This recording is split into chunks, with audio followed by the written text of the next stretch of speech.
सुहेब रूमी रज़ी अल्लाह ताला अन्हु ये वालिदा की जानिब से तमीमी थे और वालिद की जानिब से नुमैरी थे। एक मरतबा ये अपनी वालिदा के साथ अपने घर बहन भाइयों के साथ निकले। वालिदा ने ग़ुलामों को साथ लिया और हिफाजती दस्ता जो था गार्ड उनको भी साथ लिया और अपने बच्चों को लिया तो सैर व तफरी की गर्ज से इराक़ की एक बसरी सना की तरफ गए। रास्ते में अचानक किसी ने हमला किया और वहाँ उस ज़माने में जैसे पहले भी बात आ चुकी है कि कबाइल एक दूसरे के ऊपर हमला करते रहते थे, माल छीन लेते, मर्दों को कत्ल कर देते, बच्चे औरतों को गुलाम बना लेते। छोटा सा जो दस्ता था वो फौरी तौर पर सारा का सारा कत्ल हो गया और माल को लूट लिया गया। सुहेब रूमी जो है उसमें आए और फिर ये आके रूम के अंदर किसी बाजार में सेल हो गए, फरोख्त हो गए। गुलामों की खरीद व फरोख्त उस ज़माने में आम बात हुआ करती थी। इसी तरह रूम के अंदर ये कई आकाओं के पास वक्तन फ़वक्तन वक्त गुजारते रहे और 5 साल के थे जब गए, लेकिन वहाँ बरसों रहे, अरबी ज़ुबान भी भूल गए। लेकिन इनको इतना याद था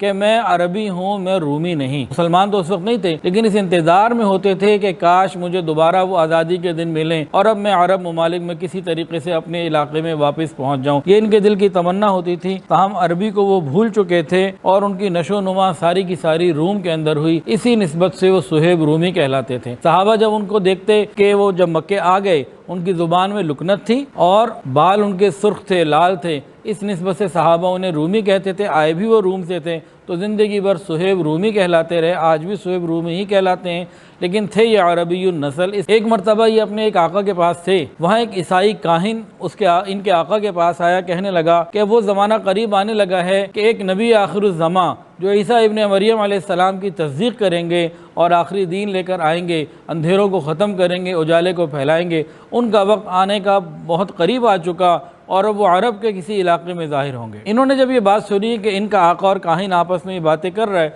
इनका शौक़ तो पहले ही था अरब जाने का, वो और ज़्यादा बढ़ गया। किसी तरीके से ये निकल के अरब में रवाना हो गए। मक्के ही पहुँच के दम लिया, मुझे मक्के ही जाना है। इसी तरह एक जगह ये आता है कि किसी तरह बिकते बिकाते ही उकास के मेले में आए और वहाँ से फिर मक्का पहुँचे। अब्दुल्ला इब्ने जदआन उन्होंने ख़रीदा। बहरहाल दोनों रिवायतों में से खुलासा ये है कि मक्के पहुँच गए। मक्का पहुँचने के बाद एक रिवायत ये है कि हज़रत सुहेब रूमी रज़ी अल्लाह ताला अन्हु ने अब्दुल्ला इब्ने जदआन के साथ मिलकर कारोबार शुरू किया और आहिस्ता आहिस्ता खूब इन्होंने नाम कमाया और माल कमाया और इनकी खूब इज्जत होने लगी और एक अच्छे तरीके से ज़िंदगी गुजारने लगे। कुछ ही अरसे के बाद इनके दिल में तमन्ना और तलब हसरत बढ़ती चली गई।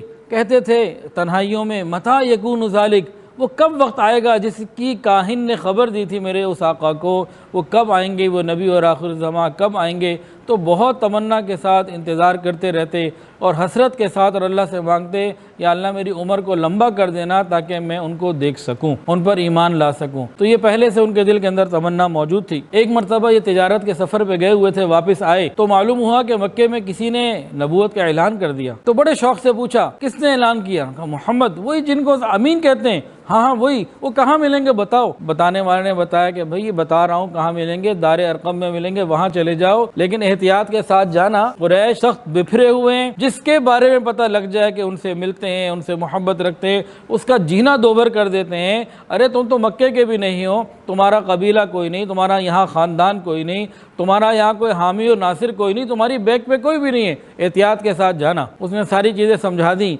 ये तो जनाब अब चल पड़े, समझ तो गए थे हालात को। अब छुपते छुपते मक्के वालों से ये दारे अरकम पे पहुँचे। इधर ये पहुंचे, सामने से अम्मार इब्ने यासिर आ गए। दोनों एक दूसरे को पहले जानते थे, इन्होंने भी मक्के में वक्त गुजारा था, वो थे मक्के के। सुहेब रूमी रजी अल्लाह तआला ने अम्मार इब्ने यासिर से पूछा, भाई आप कैसे आए? उन्होंने जवाब देने के बजाय काउंटर क्वेश्चन कर दिया, भाई आप कैसे आए, आप अपना पहले बताएं। उन्होंने कहा मैं तो आया हूँ मोहम्मद सल्लल्लाहु अलैहि वसल्लम से मिलने और उनके हालात को देखूंगा और उनकी बातों को सुनूंगा, उसके बाद कोई फैसला करूंगा। कहा मैं भी इसी इरादे से आया हूँ। अच्छा भाई, इकट्ठे ही फिर दाखिल होते। फिर दोनों ने दरवाज़ा नॉक किया, दरवाज़ा खोला गया। दोनों नबी अलैहिस्सलाम की खिदमत में हाजिर हुए।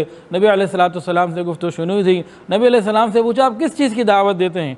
उन्होंने कहा मैं इस चीज़ की दावत देता हूँ, अल्लाह वहदहू ला शरीक है और मैं मोहम्मद सल्लल्लाहु अलैहि वसल्लम अल्लाह का बंदा और रसूल हूँ। नबी अलैहिस्सलाम ने ईमान की दावत दी और जो उस वक्त तक जितना कुरान नाजिल हुआ और कुछ बातें नबी अलैहिस्सलाम ने उनको इतने मोहब्बत से बताई, बहुत तवज्जो दी, वक्त दिया, वो उनके दिल नूर ईमानी से फ़ौरन जगमगा उठे। दोनों ने कहा अशहदु अल्ला इलाहा इल्लल्लाहु अशहदु अन्नका अब्दुहु व रसूलुहु, ईमान ले आए और सारा दिन रात तक वहीं पे बैठे रहे और नबी अलैहिस्सलाम की बातों को सुनते रहे, समझते रहे। जब रात हो गई तो इन लोगों ने कहा अब हमें जाना है। तो अम्मार इब्न यासिर भी निकले अपने घर की तरफ और सुहैब रूमी निकले अपनी तरफ, दोनों अपने अपने घरों में निकले।